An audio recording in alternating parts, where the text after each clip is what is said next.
is Haney, and you're watching Dante Boxing Nation.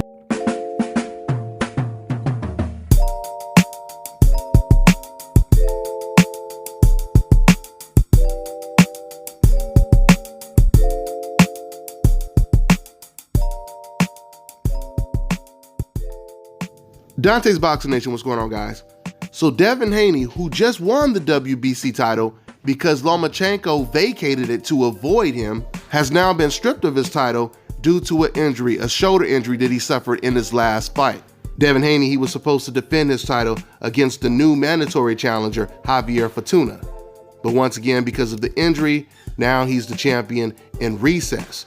Now the good news for Devin Haney is him being champion in recess, that basically means he gets the first shot at whoever wins the vacant WBC belt. Javier Fortuna is going to take on number 2 ranked Luke Campbell. And the good news about this fight is the winner of this fight is going to really become a great opponent for Devin Haney.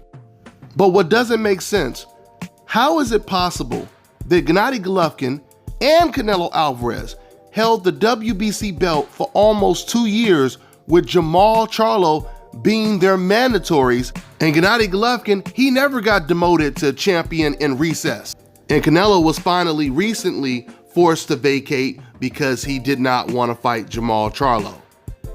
In the case with Devin Haney, he just won the belt a couple months ago. And they just made Javier Fortuna the mandatory last month in November. So how does Devin Haney get stripped like 2 months after he wins the title? I mean, you got to think about this. It's not like Devin Haney is avoiding and refusing to fight the mandatory. Lomachenko, Golovkin, and Canelo did. Devin Haney is injured. Especially when you consider the fact, once again, he just became champion. Javier just became the mandatory. Why couldn't the WBC just turn the Fortuna-Luke fight into an eliminator bout? We know the WBC is known for doing that. So that doesn't make any sense, but we know what time it is at the end of the day. But going back to this Luke Campbell versus Javier Fortuna fight, if Luke wins this fight, that would really set up an interesting matchup with Devin Haney, because then we get to see how Devin would do against a guy that Lomachenko struggled against. Lomachenko, by his own admission, said that was his most difficult fight of his career. Now, maybe he forgot about the Orlando Salido fight, or he feels because of Luke Campbell's foot movement and height, he was harder to find in the ring than Salido was.